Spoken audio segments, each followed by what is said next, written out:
My prayers before were filled with whys. Bakit ganito yung nangyayari? Why is it so painful, Lord? But now, it's filled with, Lord, where is this experience leading me? Lord, what is this pain teaching me? And now do I only realize also how hope and miracles happen. Hope and miracles can only happen if you've been placed in a situation where the only person that you could rely to is God.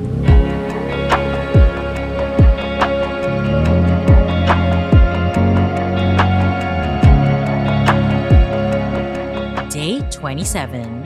Our gospel today is taken from John. Then, Jesus, still teaching in the temple courts, cried out, "Yes, you know me, and you know where I am from.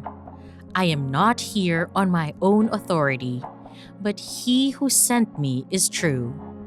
You do not know him, but I know him, because I am from him, and he sent me." So this is not your typical athletic story of a zero becoming a hero, or a typical athletic story of winning MVP awards or bringing their team to the championship or beating a long rival. This is a story of pain, suffering, frustration, but ultimately God's redirection. So hi, I'm Pau, and this is my story of hope. So back in my peak athletic day, it's every athlete's goal or dream to be able to set foot in the big stages, in the UAAP, or be part of the national team. And I'm lucky enough to be blessed that I have set foot in those stages. However, there's just one big problem. In all of my playing years, I was never a starter. I've always waited and waited and waited for that big opportunity to play my talents in the big stages. I've planted and planted, but never seen the harvest. And that is the root of my frustration, my pain. Volleyball has been my passion. Passion to the point that I'd even do it for free. My scholarship back in college did not even rely on my athletic scholarship, yet the amount of effort that I placed in was 101%. Extra reps, even during my breaks, even during the pandemic, I never stopped training. All for the hopes of playing or sharing my talents in the big stages. Yet, what made me come to the realization that this is really not meant for me was during my last playing year, the UAAP after the pandemic. I was never there inside the court. I was only there on the sidelines. I was placed in for one game, only for a few minutes, and it was the last game. And then the reality just broke me deep inside.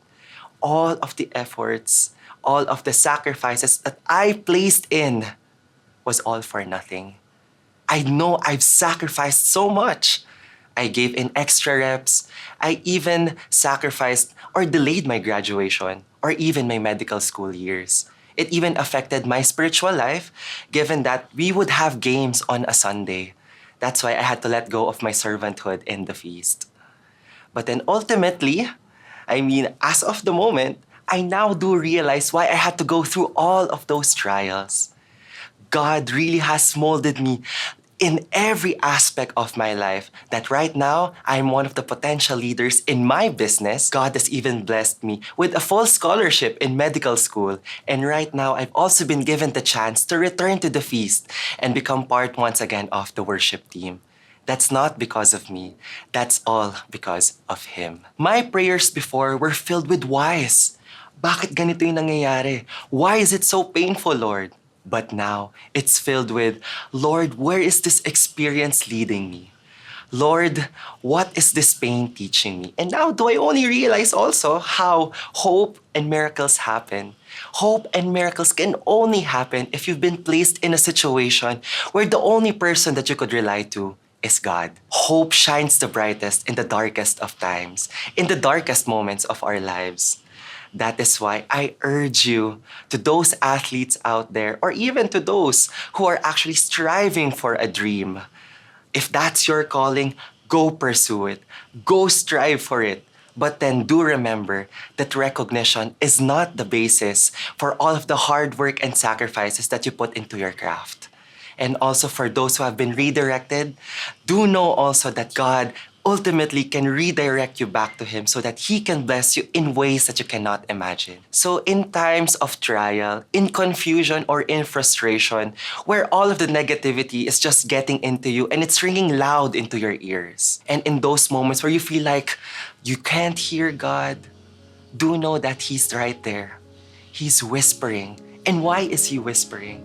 Because He's so close to you. So once again, I encourage you to do your best and to let God do the rest, to let go and to let God.